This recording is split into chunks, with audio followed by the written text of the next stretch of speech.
Olá, me chamo Patrícia Fórmulo, sou membro da comunidade de vida Shalom, já estou na comunidade há 22 anos. Também sou casada com o Leandro, juntos nós temos lindos filhos, somos casados há 14 anos e nós vamos conversar um pouquinho sobre a prática da religião em família. Gostaria que você pegasse aí a sua Bíblia, lá em Colossenses 3, versículo 3. Quando São Paulo vai dizer lá aos Colossenses assim: de fato vós estáis mortos e a vossa vida está escondida com Cristo em Deus. Guarda aí essa palavra, porque nós vamos partilhar aqui, vamos conversar e vamos chegar aí nessa passagem de São Paulo aos Colossenses, tá bom?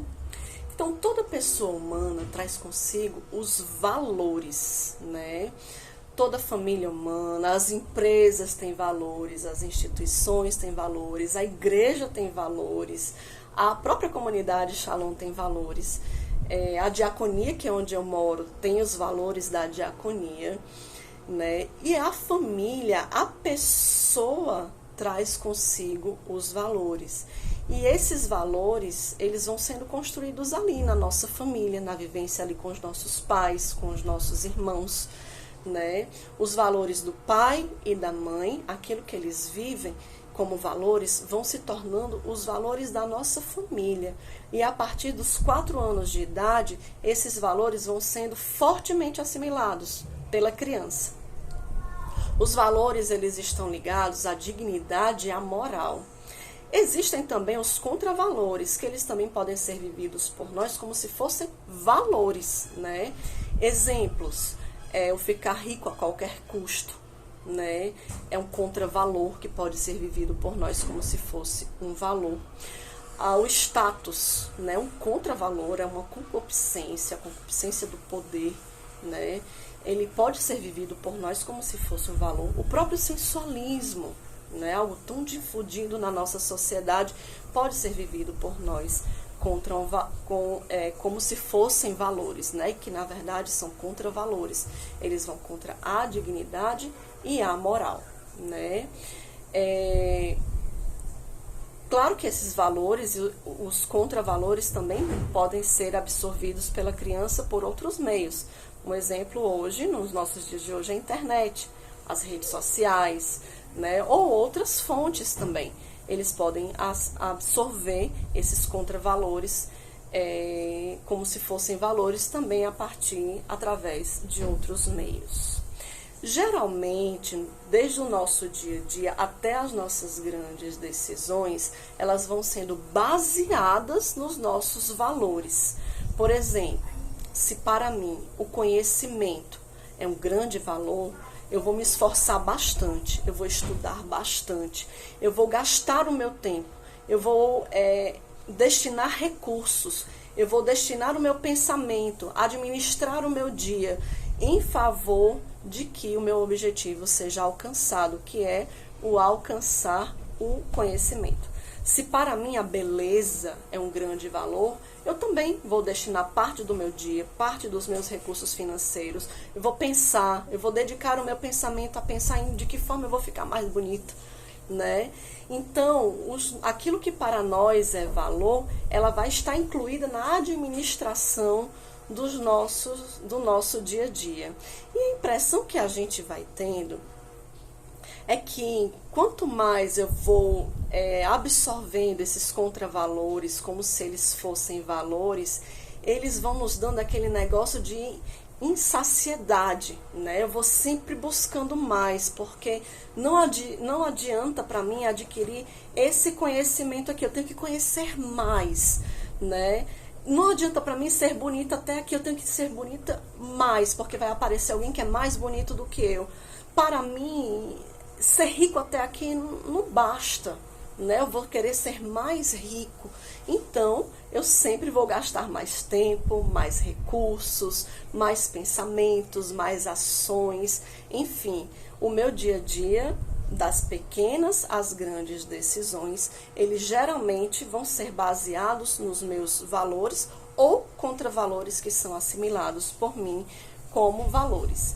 Existe também a hierarquia dos valores, né? Tem coisas que para mim eles são um valor que estão lá no topo, tem outros que o valor é menor e assim, né, vai havendo uma escala de valores, né? Uma hierarquia de valores que são importantes, né? Que eu considero importantes e que mesmo sendo um topo abaixo, ali, estando abaixo do que está no topo, também vai exigir de mim recursos, pensamentos, ações, uma parte do meu dia, né, para alcançar esses objetivos.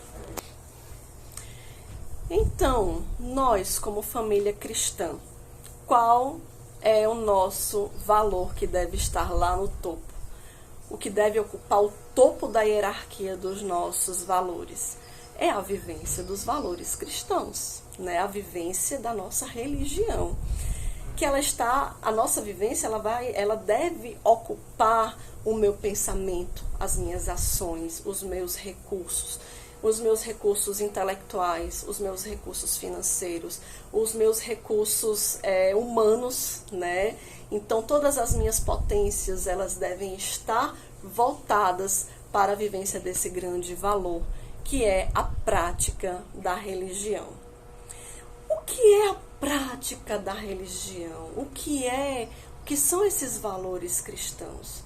Os valores cristãos é o assumir a vida de Cristo e os seus ensinamentos, né? Assumir como sentido e como alegria da nossa vida. Quais são os ensinamentos de Cristo? Os ensinamentos de Cristo são as coisas mais simples que existem, né? A pobreza evangélica. O que é a pobreza evangélica? É se alegrar com o simples, é partilhar os meus bens com o meu próximo, né? Tão bonita aquela passagem lá dos Atos dos Apóstolos, onde a igreja primitiva, eles colocavam tudo em comum, não havia necessitados entre eles. Esse é o ensinamento de Cristo para nós, né? A vivência da partilha com os mais pobres, com os mais necessitados, né? Jesus, ele nos ensina, ele nos ordena, ele nos envia como famílias cristãs a partilhar os nossos bens. A castidade, o que é a castidade? A castidade, ela não é simplesmente um conjunto de ações morais. Ela não é simplesmente isso.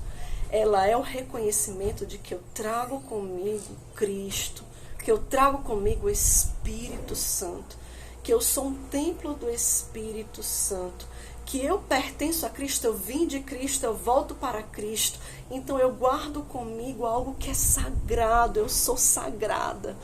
Né? Não somente eu que carrego um tal e que sou consagrado com promessas na comunidade de vida, mas todos nós cristãos, nós somos sagrados, filhos de Deus. Né? Então, o nosso corpo merece se guardar, essa proteção, né? Não só o nosso corpo, mas o nosso pensamento, o nosso olhar, o que a gente escuta, tudo isso envolve a prática da castidade. A obediência a quem? Né? Aos nossos pais, a Deus, aos ensinamentos de Cristo. É tão interessante que Adão e Eva pecaram pela desobediência, pela desconfiança, né? A desconfiança fizeram eles, a desconfiança de Deus, que Deus não poderia fazê-los felizes, como a serpente estava dizendo que eles seriam felizes de outra forma, então eles desobedeceram a Deus. Então a obediência é um valor cristão assim formidável, né? Que vai nos levar, que vai nos ensinar, que vai nos conduzir para o céu. E onde é que nós aprendemos a viver esses valores? Qual é a escola desses valores? A própria igreja, os sacramentos. Jesus ascendeu aos céus, mas ele deixou a igreja como mãe, né? A igreja, Nossa Senhora como mãe, para nos guardar, para nos proteger. Deixou conosco os sacramentos, a Eucaristia, a confissão, Nós aprendemos também na vivência da oração pessoal, da oração em família ou da oração comunitária, seja numa comunidade ou no grupo, numa comunidade religiosa. Você sabia que a missa, ela atinge todos os sentidos do nosso corpo, né? Ela atinge a nossa visão, ali a gente vê, né, aqueles símbolos, a gente vê a liturgia, atinge a nossa audição, nós escutamos a palavra de Deus, nós deixamos que aquela palavra entre. Às vezes a gente deixa tantas músicas e tantas coisas que não colaboram com a nossa vida, que não constroem a nossa vida entrar. E na missa, a nossa audição, ela é tomada pelo cântico, pelo louvor, pela palavra de Deus, pelo sacerdote, pelo ministério de música cantando. O nosso tato, né, também ele é atingido. Nós tocamos no nosso irmão. Agora que a gente está no tempo de pandemia, a gente não pode tocar muito, né? Mas nós abraçamos os nossos irmãos, temos ali uma vivência fraterna. Nós tocamos a Eucaristia quando nós recebemos ela aqui, Jesus aqui na nossa mão, né?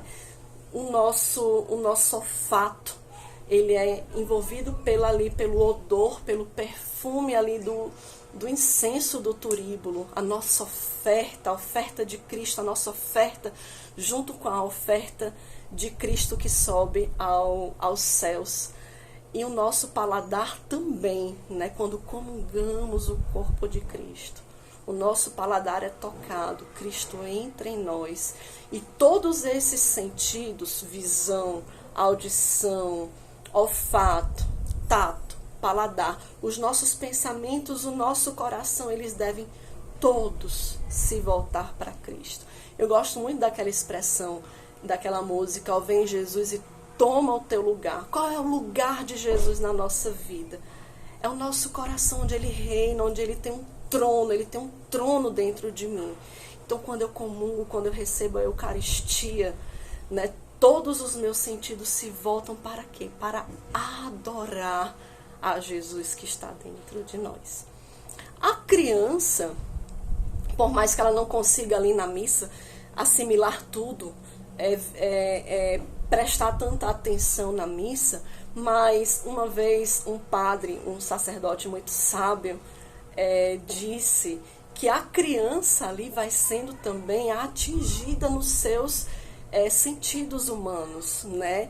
E aquilo vai entrando nela, vai formando, vai ajudando, colaborando com a formação da personalidade daquela criança. A missa, né? A missa, com tudo aquilo que nós somos atingidos por ela, ajuda também na formação da personalidade dos nossos filhos.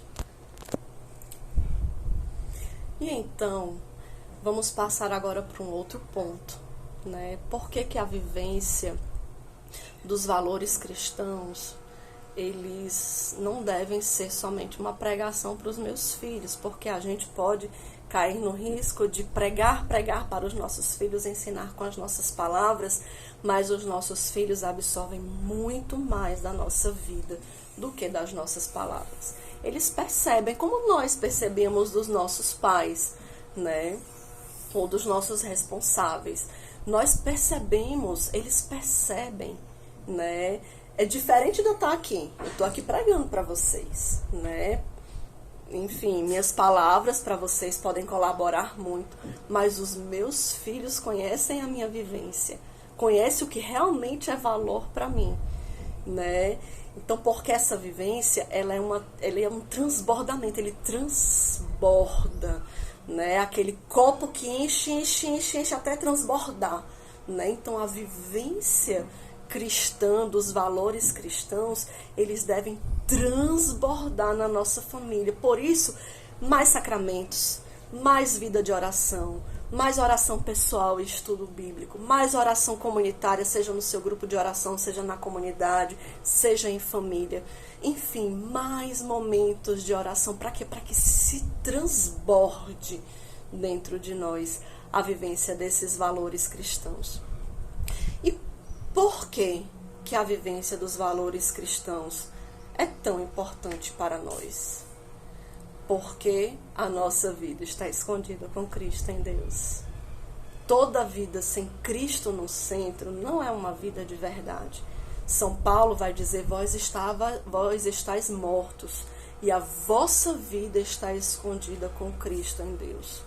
Nós encontramos quem nós somos, não nos contravalores. Nós não encontramos quem nós somos, enfim, né, em tantas coisas que a gente às vezes busca se encontrar. Nós encontramos a nossa vida em Cristo. E por quê? Porque nós somos imagem e semelhança de Deus. Gente, essa é a nossa origem, né? Eu lembro de um retiro que eu fiz para fazer a minha primeira consagração, as minhas primeiras promessas, no ano de 2003, né? E eu ali tive uma experiência com a minha origem, porque eu tinha uma experiência tão grande com o meu pecado, né? Se eu sou tão pecadora, eu não mereço me consagrar porque eu sou tão pecadora, mas eu tive ali uma experiência com a minha origem. A minha origem é o ser imagem e semelhança de Deus, que foi ferido ali por Adão e Eva. Eles foram enganados pela serpente, eles desconfiaram de Deus, eles não confiaram que Deus poderia fazê-los felizes. Eles acreditaram na palavra da serpente, que dizia, não, o feliz é esse daqui, o feliz é que vocês vão ser melhores do que Deus, vocês vão ser como deuses, né? A desconfiança de Adão e Eva gerou a morte. E a desconfiança de Deus, sempre que vivemos os contravalores, os valores não ligados aos valores cristãos, nós estamos desconfiando de Deus. E o que acontece em nós? Acontece essa ruptura com a vida, essa ruptura com o ser, imagem e semelhança de Deus. Essa ruptura, gente, foi vencida na cruz por Cristo. Ela foi vencida. Cristo já carregou os nossos pecados. Cristo já destruiu o muro de separação, né? Nós temos uma vida eterna. Nós temos uma terra futura, né? A vida eterna, né? O céu é o nosso futuro. Nós temos essa esperança. Como cristãos, nós vivemos dessa esperança, né? Mas nós parecemos, às vezes, eu não digo isso somente para você, eu digo para mim também, que Cristo ainda não carregou a nossa cruz. Parece que nós vivemos ainda na morte da desconfiança de Deus, né? Nós não confiamos, às vezes, que a palavra de Deus ela nos dá o caminho certo. Nós podemos não confiar que a pobreza evangélica, que a castidade, que a obediência, que os valores cristãos, os ensinamentos de Cristo, podem realmente nos fazer felizes. Podemos nos perder numa falsa concepção de quem é Deus, de que Deus é mau, de que Deus castiga se eu errar, ou de que a religião é um conjunto de comportamentos vazios. Não, a religião não é não é um conjunto de comportamentos vazios, não. A religião, a igreja, ela quer gerar, e ela vem gerar em nós esse encontro com Deus. E gerando esse encontro com Deus, como uma mãe que ela gera vida, né? Quem é mãe sabe o que é gerar uma vida, né? Sabe o que são ali 9 meses. Eu não sei vocês, mas as minhas gravidezes, as 5 foram muito difíceis, né? Foram gravidezes assim que eu quase perdi. Eu tive um aborto espontâneo, né? Foram tantas ameaças de aborto, enfim, tantos problemas que eu tive que passar tanto tempo de repouso para poder gerar os meus filhos, né? Então a igreja, ela vive essa gestação, esse encontro que gera vida, né? Eu tenho esse testemunho na minha vida, né? Eu tenho esse testemunho. Eu saí da casa dos meus pais muito jovem, né? Eu tinha 21 anos. Aí vocês vão fazer as contas, né? Descobrir quantos anos eu tenho, mas pode fazer, não tem problema. Então, eu saí de casa aos 21 anos, larguei toda expectativa de futuro no mundo. Larguei a faculdade, larguei a minha família, que para mim foi a pior de todas as dores, né? Mas em Cristo eu encontrei quem eu sou. Em Cristo eu encontrei a minha vida, né? E hoje eu posso estar aqui, viva, né? Para louvar a Deus. A nossa vida está escondida com Cristo em Deus, diz São Paulo. Eu testemunho essa verdade. E digo todos os dias, a mansão dos mortos não vos louva, nem a morte poderá agradecer-vos. Lá em Isaías 38, 18. Na verdade, é uma parte de um versículo, de um cântico que nós, na Comunidade Vida, cantamos nas laudes, né? A mansão triste dos mortos não vos louva, nem a morte poderá agradecer-vos.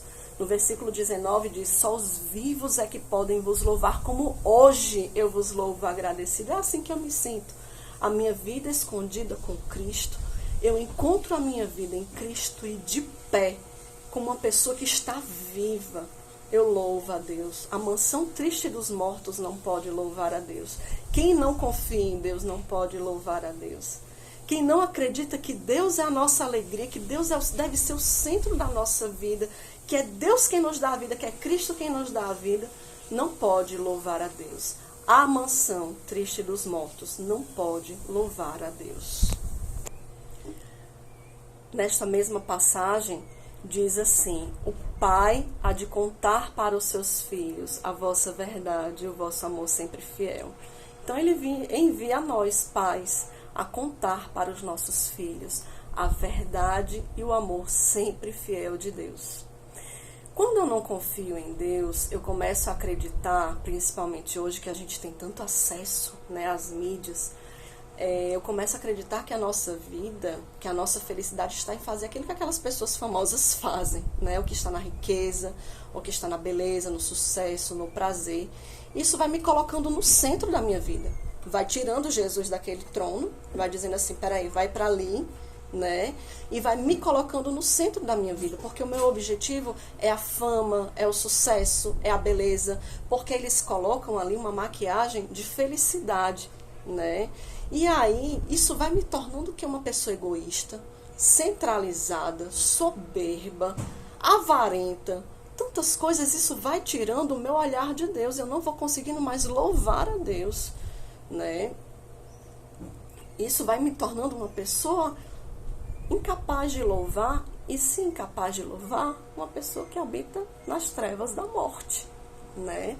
É claro que nós podemos cair na tentação, e eu caio, né? Todos nós podemos cair na tentação, graças a Deus que Jesus deixou para nós o sacramento da confissão, né? Então, esse sacramento da confissão, ele nos ajuda a quê? A recomeçar. Deus nos deu essa chance de recomeçar nesta terra. O sacramento da confissão, ele nos dá a condição de ficarmos de pé novamente para, como vivos, louvarmos a Deus. Só os vivos é que podem vos louvar, como hoje eu vos louvo agradecido. Isso não quer dizer que nós, que somos cristãos, vamos parar de ter sofrimentos e desafios. Não. O sofrimento ele é inerente à nossa vida nesta terra. Os desafios são inerentes à nossa vida nesta terra. Por exemplo, eu tive um sofrimento muito grande há uns 3 anos atrás, que foi o falecimento do meu pai. Foi um sofrimento, assim, indescritível, né? Mas a fé me ajudou a viver com dignidade, com esperança no céu. Esperança que meu pai está no céu, né? E que no céu ele intercederia por nós, né? Intercederia por mim e pela minha família. A nossa fé, a confiança em Deus, ela não vai tirar os sofrimentos, ela vai nos ajudar a vivê-los com dignidade, vai nos ajudar a vivê-los de pé, como pessoas vivas que confiam em Deus. Nós temos o grande dom da intercessão dos santos, né? Nós que estamos no meio dessa pandemia, perdendo tantos queridos, né? Perdendo tantas coisas, perdendo às vezes até a esperança. Em quem está a nossa esperança? Né? Em quem está a nossa esperança? Chegou a hora, né, de voltarmos o nosso olhar para Deus. Chegou a hora de confiarmos em Deus. Chegou a hora de sofrermos dignamente, de vivermos esse desafio de forma digna, em pé, como seres vivos que louvam a Deus. Louvam a Deus não porque tudo está bem, mas louvam a Deus porque confiam em Deus. Nós temos também a intercessão dos santos.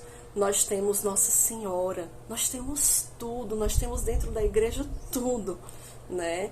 E a nossa família, ela é uma igreja doméstica. A nossa família, ela é uma igreja, uma igreja doméstica, como a própria igreja fala.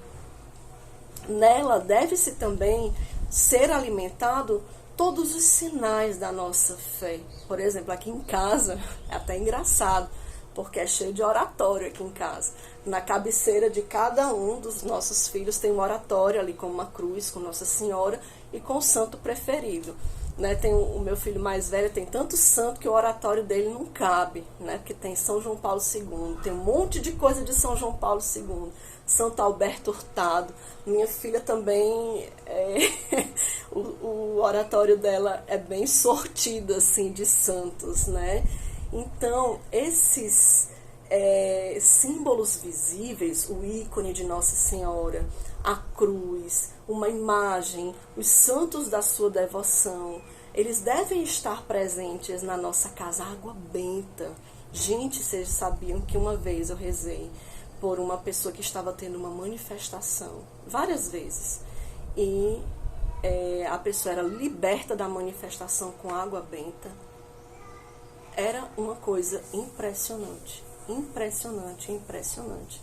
Então, são tantas coisas que entram, né, pela nossa visão, né, novela, filme, imagens, revistas, enfim, são tantas coisas que entram pela nossa visão, que a nossa casa, ela deve ser essa igreja doméstica, cheia de santos, cheia de cruz, cheia de Nossa Senhora, presença da Bíblia, do terço, né? Tudo isso também vai entrando e vai nos dando aquele descanso de que quando eu olho para um símbolo desse, não é simplesmente uma imagem vazia de um santo, mas é aquele santo que está ali naquele oratório, que confiou tanto em Deus e que ele me ensina a confiar em Deus. Ele me descansa. Eu olho para a cruz de Cristo me descansa. Por quê? Porque ele já carregou o meu fardo. A Virgem Maria, a minha mãe, Nossa Senhora é a minha mãe, que gera a vida, que gera a fé, que me cobre, que me ampara, né? Eu, às vezes, quando estou sem dormir, eu gosto de cantar as músicas de Nossa Senhora, né? Para ali ser acolhida por Nossa Senhora.